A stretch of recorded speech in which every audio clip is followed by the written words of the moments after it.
Hello and welcome back, everybody, or welcome here for the very first time. This is VolcaKnowledge, a podcast all about how volcanoes interact across nature, culture, art, media, and society.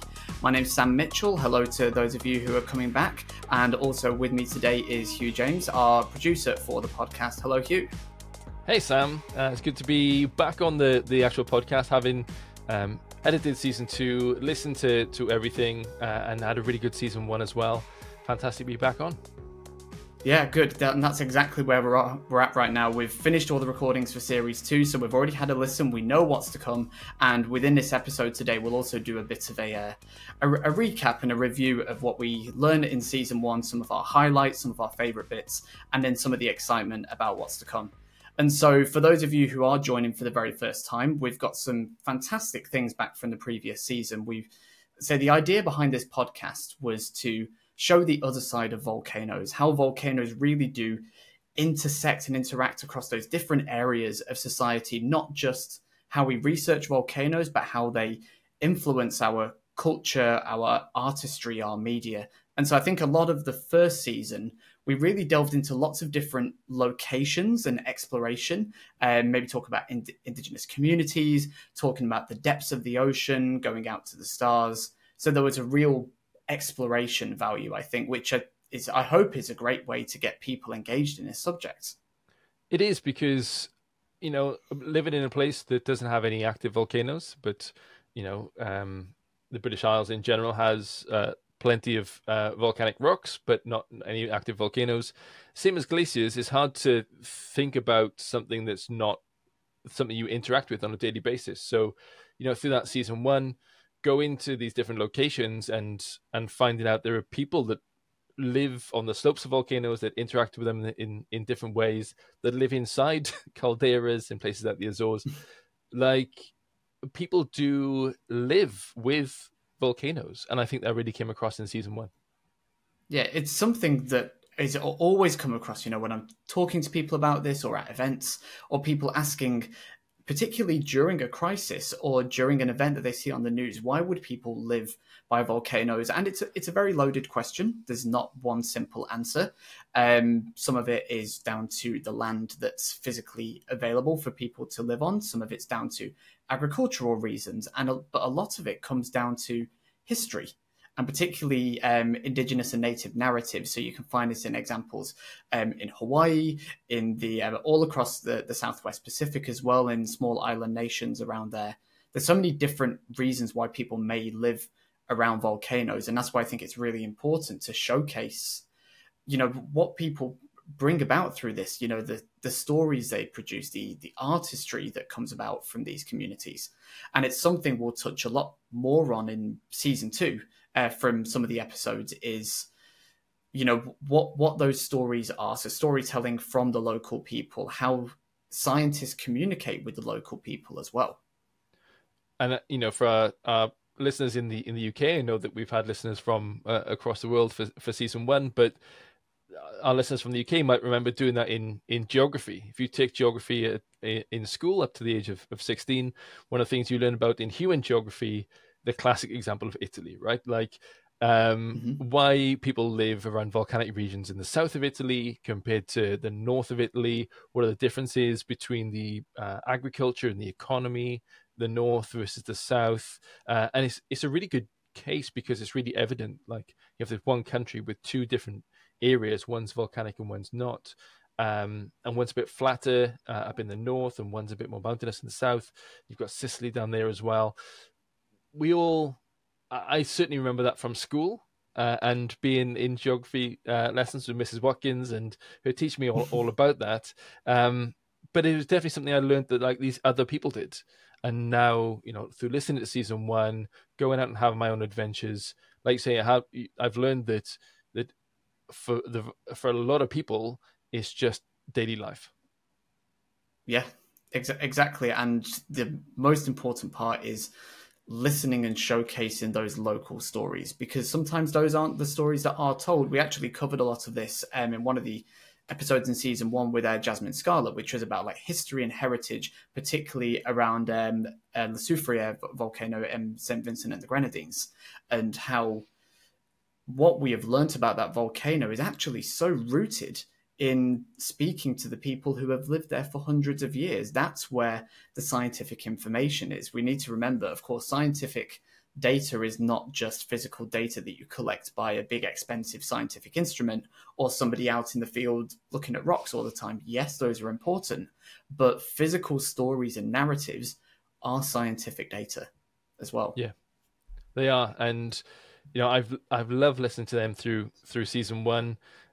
Going the opposite way into some of the more abstract stuff. My favorite episode, I think, was Natalie Starkey, the very last episode of season one, because my background is more in planetary geology than I was going to say real geology.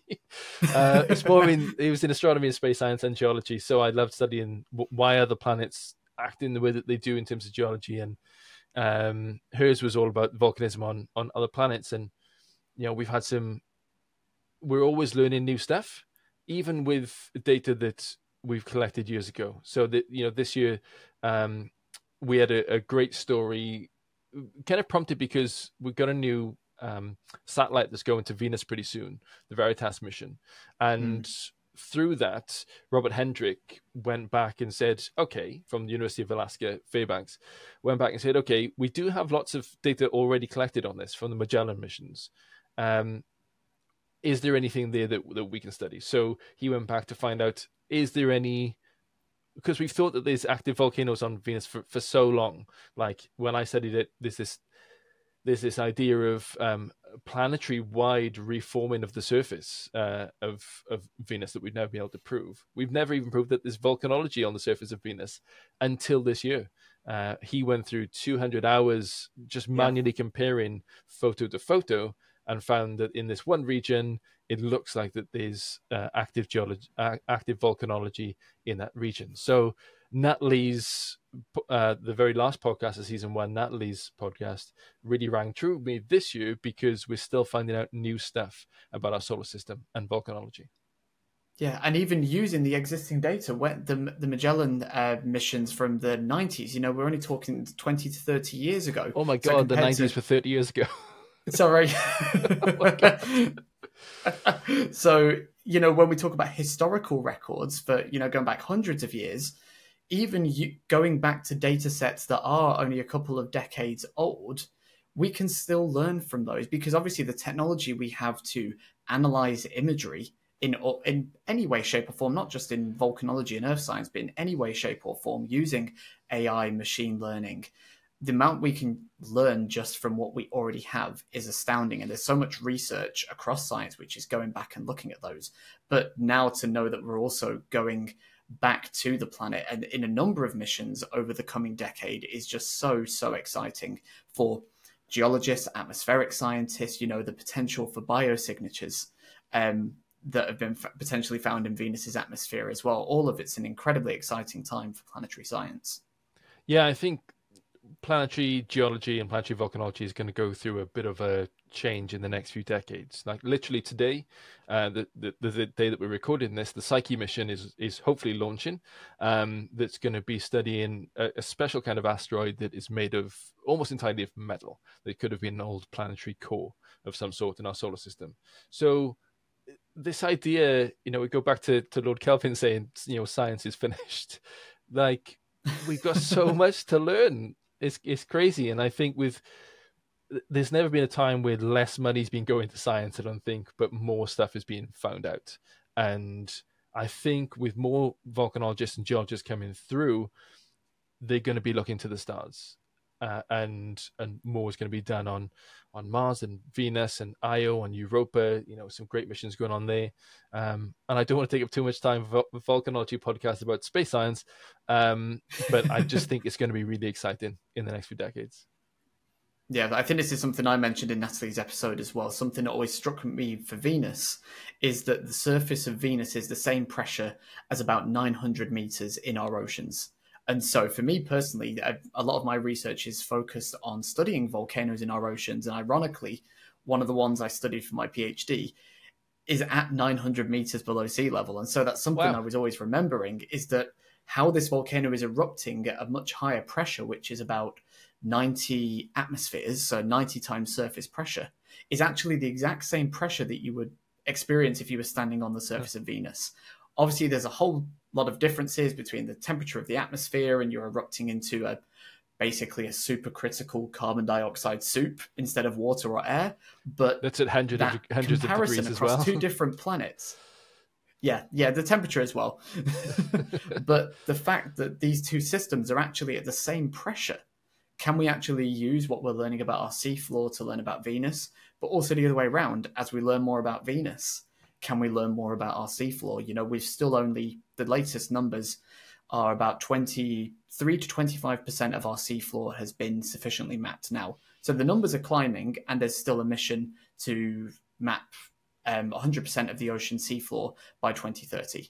And so that is still, it's still a long way to go, but we are making progress in that area.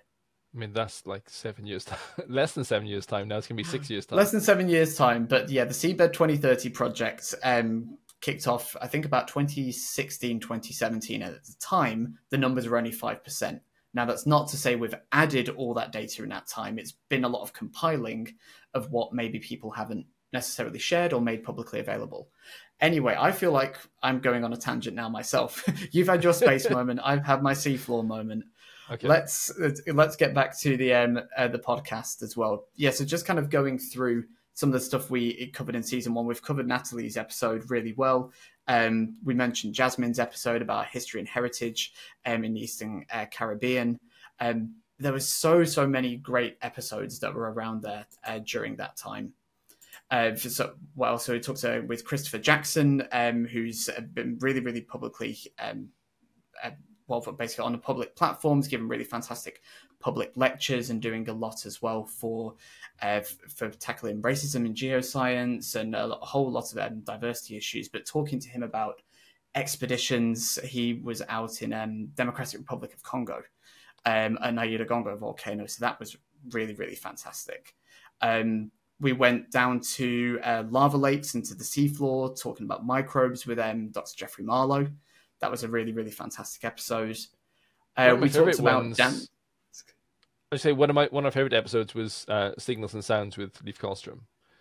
Like Signals and Sounds, with Leif. That was something really unique. I've known Leif for a number of years, and his work of turning volcanic and geophysical data into not just sounds but music, and trying to actually use that to learn about volcanoes, because a lot of the time we're just looking at graphs on a sheet of paper. We're comparing graph A with graph B and trying to look for patterns, but probably one of our better senses is our hearing for trying to blend different signals and sounds. That's why we enjoy music, because it's that blend of different frequencies and pitches and instruments. And so that's really where they're aiming to go for that. How can we use different sensory learning to actually look at science?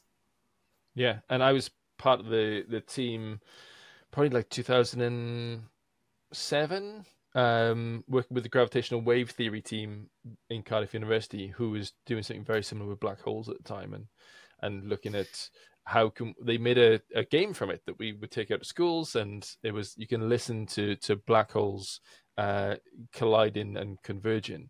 And this is how we get gravitational waves from them. And that was in a time where it was just a theory, since being proven true, which was a really exciting time.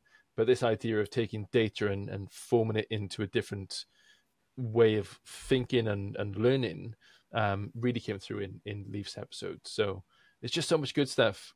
We should all just go back, and we should have a listen party and just like sit down and listen to all of them back to back. Yeah, no, absolutely. You know, I don't particularly like going back and listening to my own voice, but, you know, I'm forced to, because at some point I have to listen back to these episodes. So I just kind of put my fingers in my ears when I'm talking and then just listen to the guests. I'm slowly getting more used to it. But then some other themes we came across, talking about performance as well. We started to delve a bit into the arts as well. So we talked about how you can potentially use things like dance to actually convey different volcanological concepts. That was with Chensu Chula. We talked, that was also came about in Diamond Takera's episode, which was focused on Hawaiian storytelling. And a lot of that is incorporated into hula. So a lot of volcanic knowledge in the Hawaiian Islands is rooted in native traditions. One of those being the native hula, and hula dance, which a lot of people might have their own perceptions on from TV, movies, and media. But there's at the end of the day, it's a way of expressing their connection with the environments and the processes that have shaped Hawaiian culture for like 2,000 years. So delved into those little bits of history as well, which I absolutely love. Yeah, and yeah, it's not a recent thing that people have been living with volcanoes and telling stories about them.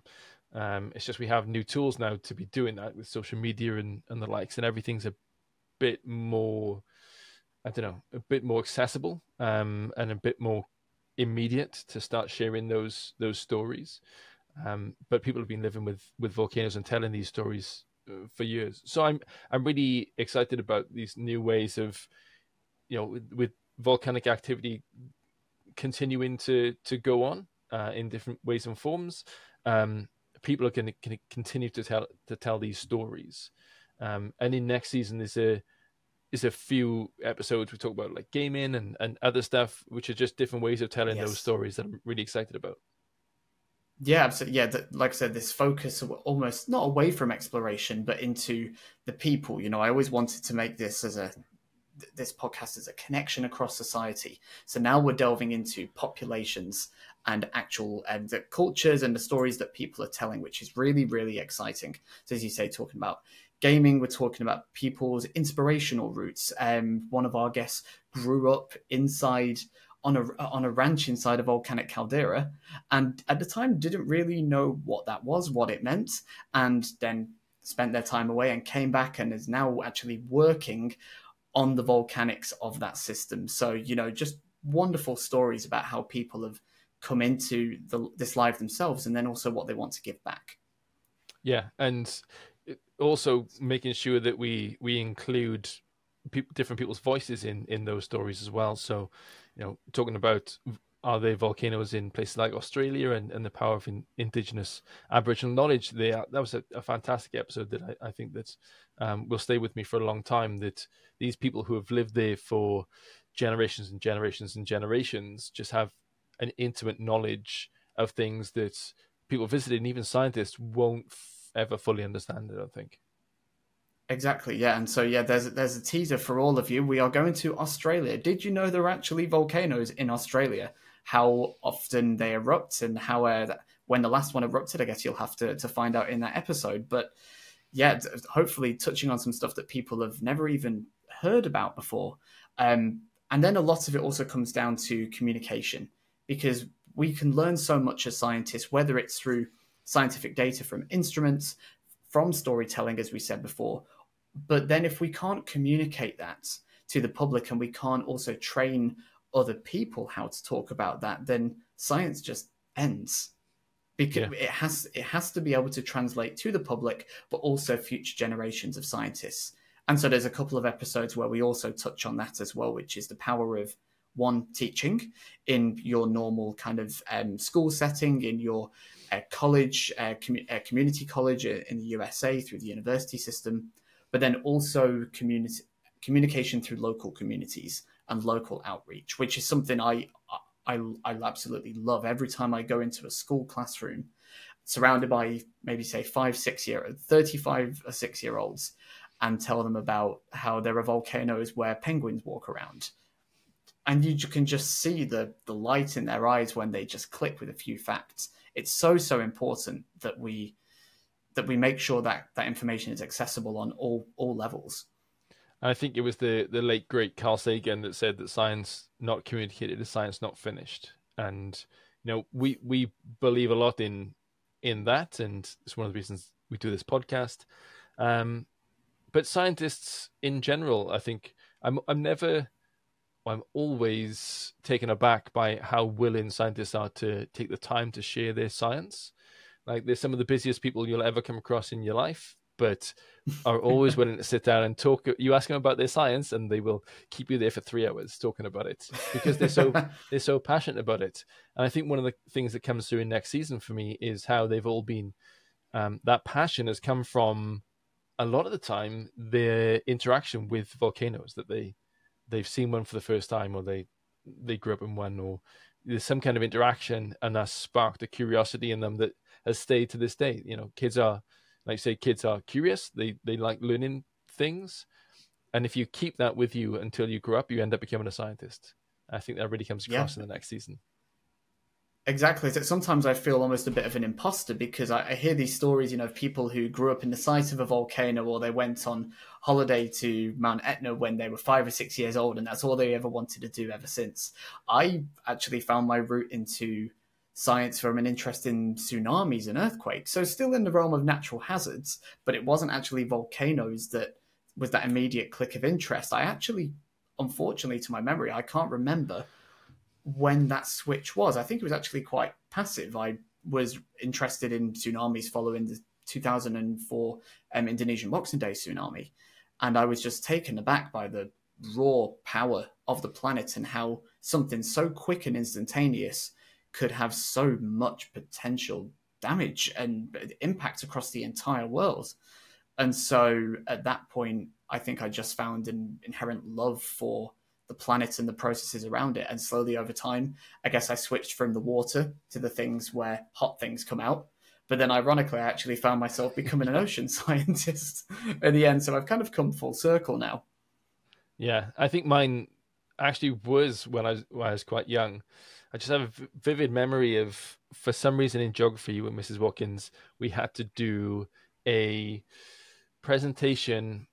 I don't know what it's about. I ended up doing mine on Mount Etna. And this was long enough ago that all the stuff, the internet didn't exist. We had to get all our information from Microsoft Encarta. And I remember printing my presentation out. I think I did it in Microsoft Publisher, and printing it out on a LaserJet printer and like putting it in one of those plastic binders that you find. And my presentation on Mount Etna was ready.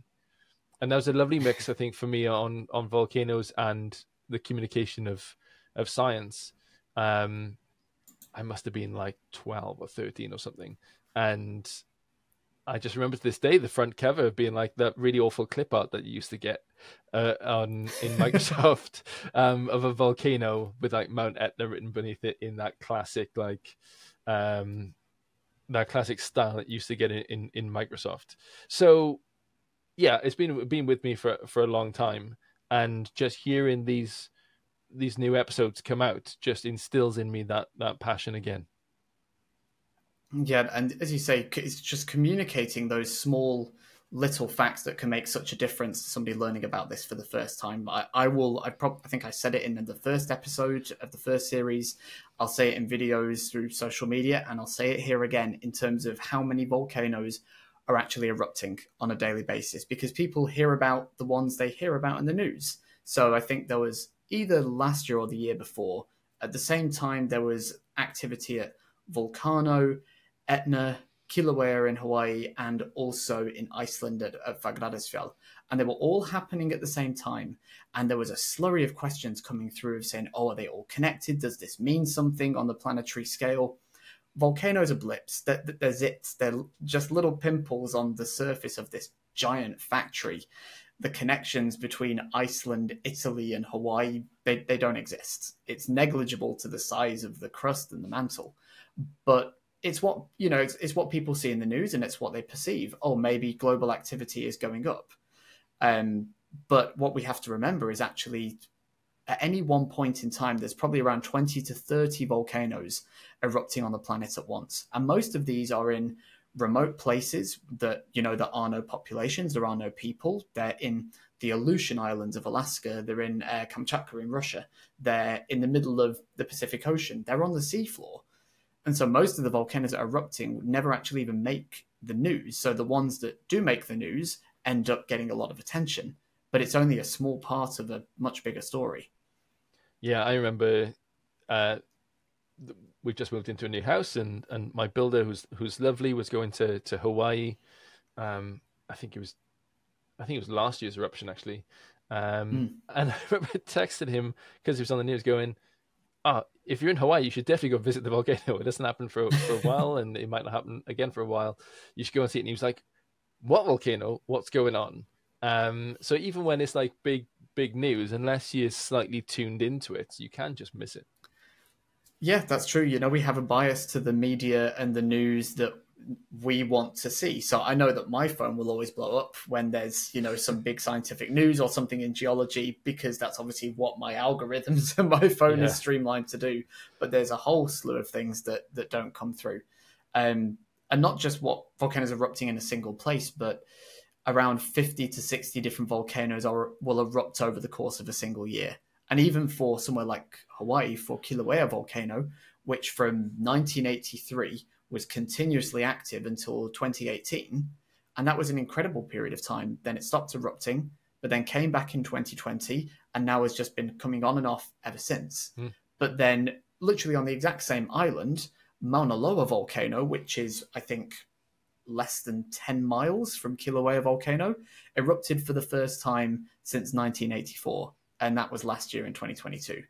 And so that was a complete change of perspective for people living on the island, and also for the scientists.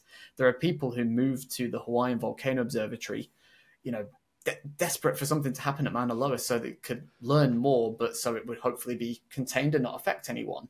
And that's actually what happened, thankfully. It was a relatively small eruption contained upon the slopes of the mountains, but the first time that volcano had erupted in 38 years. And so it was an incredible moment, one for the scientists, but for the people as well.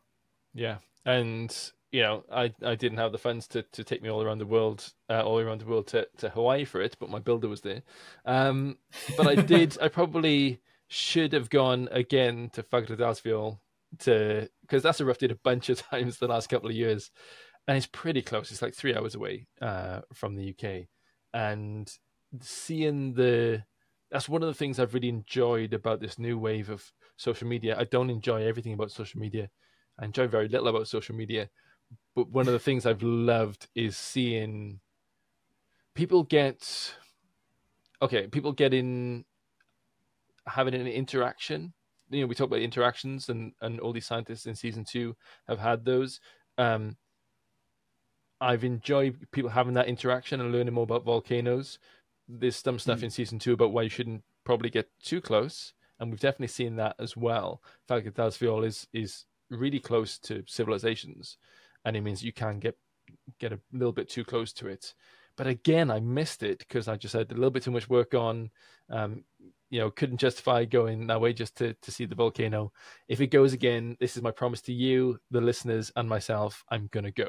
We're gonna drop everything. There we go. I'm just gonna go. Well, I have also not been. So this has been 3 years in a row now, and the timing between the initiation of each of those episodes has actually been quite steady. And it's a subject that actually one of our guests wrote a very good article. So I think they'll be coming up in one of the first few episodes. They wrote a fantastic article talking about the timings between eruptions. And is 3 eruptions a pattern? Scientifically, no. But it's an interesting question. This single volcano that's been dormant for 800 years, around that amount of time, suddenly erupts 3 times over 3 years. And, it's one of the questions that scientists are looking at. So will we expect another eruption at Whakatawhiol in 2024? Well, we actually don't know. It's not a solid question. It's something the scientists will look at in detail. And we may not find out until we get the warning signs it's about to happen again.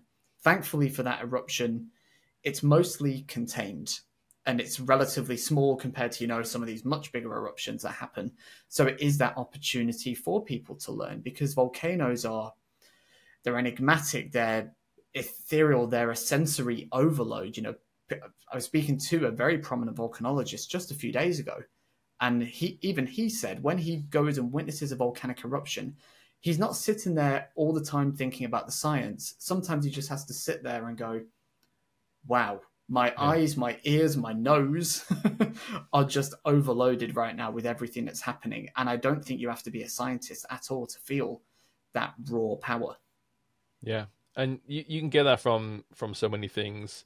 Iceland weirdly has almost all of those things: glaciers and northern lights and volcanoes and huge waterfalls and that kind of stuff. But that interaction with, it's why I'm such a big proponent of traveling, even though traveling has quite a high carbon cost, I still think this interaction, I'm going to say it was Da Vinci that said you can't love something if you've never interacted with it.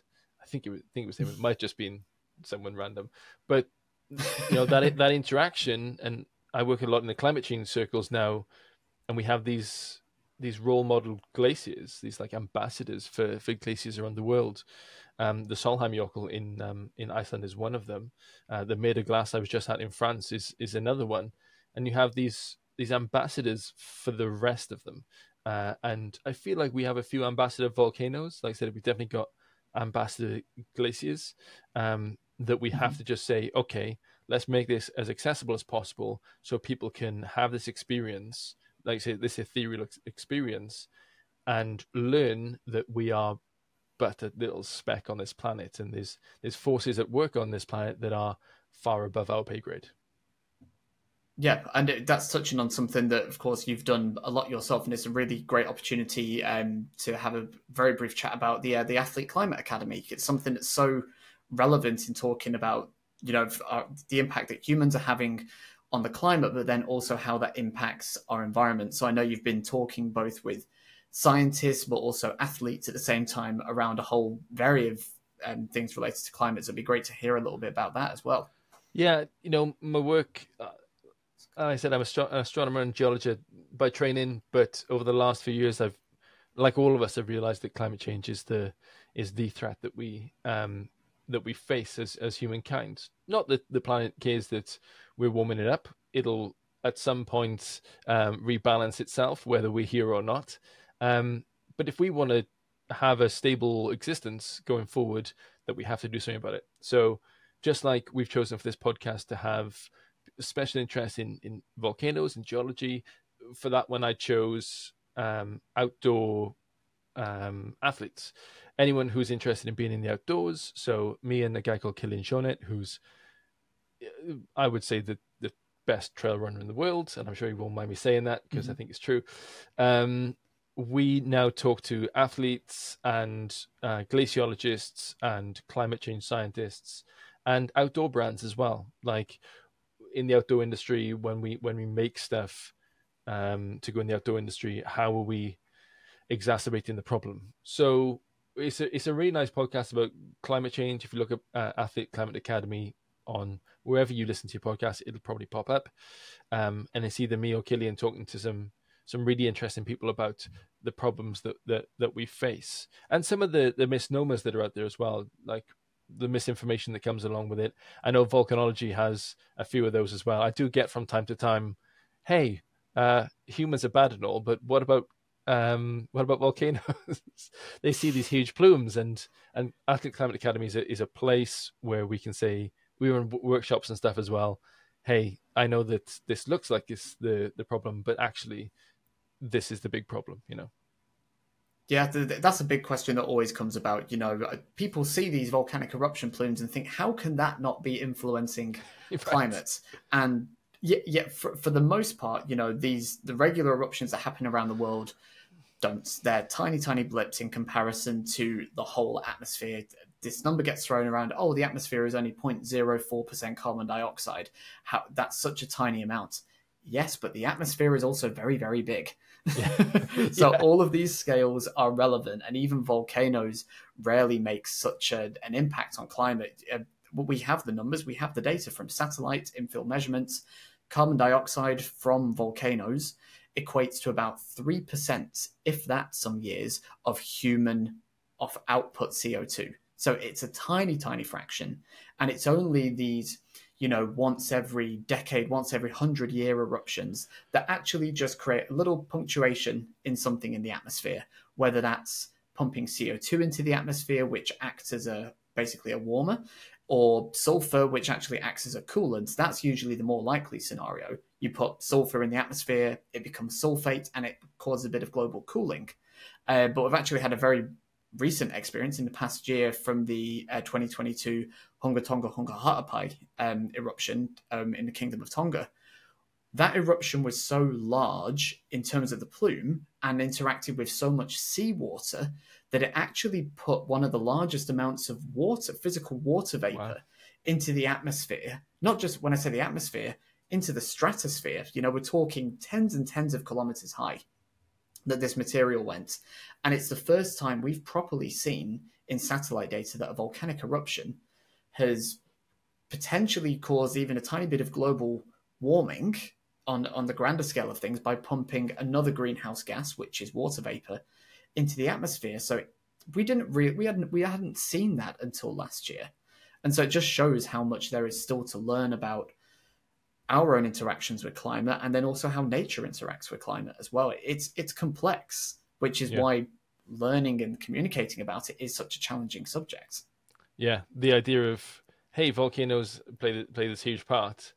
You can say yes to that, but what part do they actually play? Sometimes it's warming, sometimes it's cooling. But whatever it is cool in the scientific research and the learning of it. So I'm really excited for people to listen to season 2, to interact with VolcaKnowledge and with us as well on social media.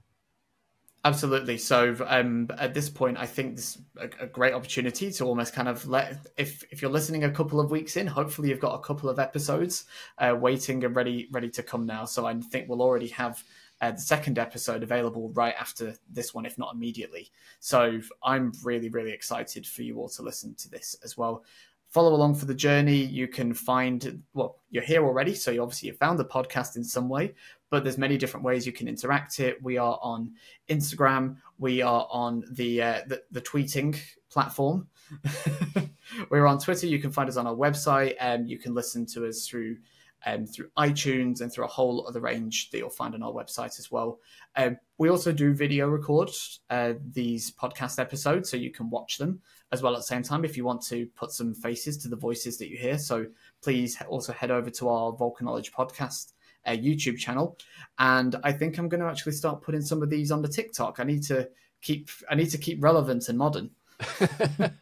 Well, it's good to have like a range of places for people to find this stuff. And if you are listening, you like these episodes, please do share them with. I think I've landed on kind of special interest for this as a thing. People who are interested in volcanoes and geology in general. And I think people who aren't interested just haven't heard enough of it yet. Like you do have in volcanology, the same when I studied space, like people they do like it. Like there's a thing. It's a reason Dante's Peak is one of the best films out there. It's a reason why Apollo 13 is one of the best ones out there, because it's inherently interesting, but we don't fully know why it's interesting. And I think that's what this podcast does well, is let us know why we think volcanoes are so cool. Fantastic. Well, thank you so much for being here for this intro episode, Huw, and also for all the work you're doing behind the scenes to make sure this keeps running as well. I really do appreciate it, and I know we've had some fantastic guests, and we've got a really great lineup coming up as well. So thank you all for listening for this first episode of VolcaKnowledge, and we hope you enjoy the rest of the series. Thank you, Huw. See you soon.